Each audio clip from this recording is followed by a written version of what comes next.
Hey everyone, and welcome. Today we are diving deep into the secrets of Briarwood House with a discussion guide for Kate Quinn's amazing historical mystery, The Briar Club. So, if your book club loves a story that's just packed with suspense, really complex female friendships, and a sharp look at history, well, you are in exactly the right place. Okay, let's get into it.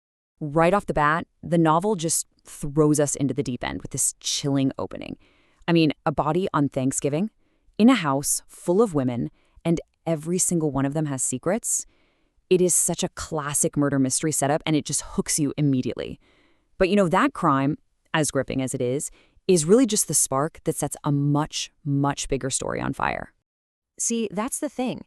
Beyond all the bloodstains and the police knocking on doors, the real mystery of the Briar Club is all about the lives of the women who call this boarding house home.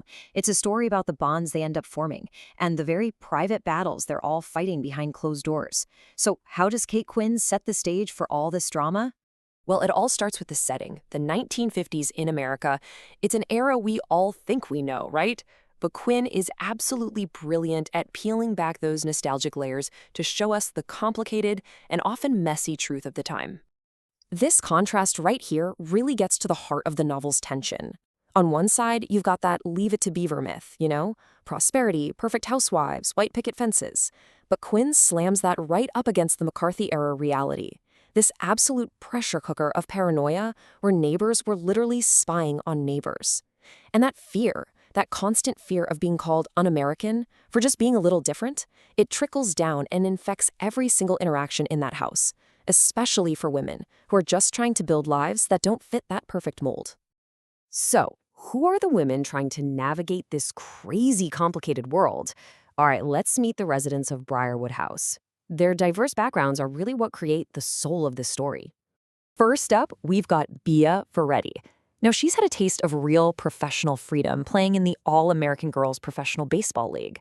But a knee injury, plus a society basically shoving women back into the home, has left her feeling completely stuck. Bea is fiercely independent, and she really represents that struggle for professional fulfillment when the whole world is just telling you to get married and settle down. Then there's Fliss Orton. She's an English transplant, and she's trying so desperately to be the perfect American wife and mother while her husband is away fighting in Korea. Fliss just embodies this crushing loneliness and that quiet anxiety so many women felt, totally isolated without a support system, while trying to live up to this impossible ideal. Reka Muller brings a totally different, much darker history into the house. She's an elderly artist, a refugee who lost absolutely everything escaping the Nazis. That sharp, prickly exterior she has, it's a shield. It's built from so much past trauma, and it's a constant reminder of the long shadow that World War II cast, even in 1950s Washington, D.C. And, of course, every good story needs a foil, right? That's Arlene Hupp. She's pretty much the house antagonist. She works for the House Un-American Activities Committee and is a true believer in McCarthy's witch hunts. Arlene is basically the era's paranoia walking and talking, and her rigid, judgmental worldview puts her on a collision course with pretty much everyone else. So you've got all these totally different women living under one roof, but barely even talking to each other. So what changes?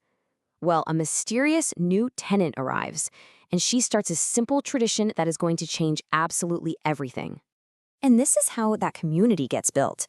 The mysterious Grace March moves into the attic, and she does something that's actually kind of radical for this house. She invites everyone to dinner. These Thursday supper clubs become the catalyst. They literally transform a house of strangers into what we call a found family, creating this safe space where these women can finally share their secrets and actually support one another. The author herself really nails the core theme with this quote. In an era where everyone was curating these perfect public personas, the supper club is where the masks come off. It's where these women learn the real truth behind what they thought they knew about each other, and that's how they forge these incredibly powerful and totally unexpected bonds. And it is no accident that these bonds are forged over meals. Oh no.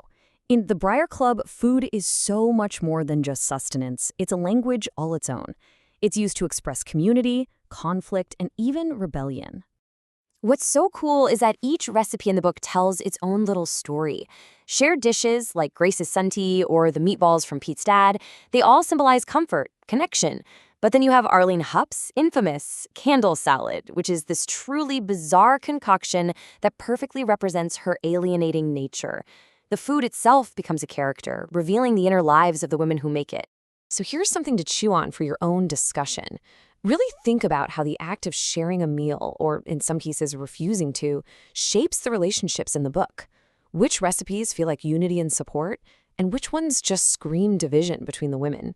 It's such a fascinating way to look at the story. And this all leads us to the novel's deepest question. As these women build this little community, they are all, in their own ways, fighting for a sense of freedom and for a place to truly belong, a place they can finally call home. What the novel does so brilliantly is show how oppression works on all these different levels. On the national scale, you have the big picture tyranny of McCarthy and J. Edgar Hoover, just destroying lives with paranoia and accusations. And the story mirrors that on a really personal level, with abusive husbands, controlling family, and that domineering landlady.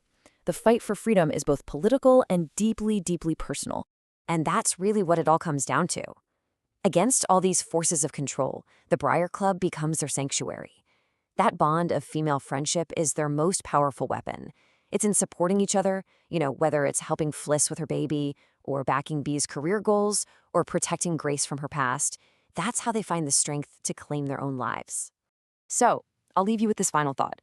The book is set 70 years ago, but the struggles it shows for professional respect, for bodily autonomy, for a life outside of rigid expectations, and against the abuse of power, man, they feel incredibly resonant, don't they?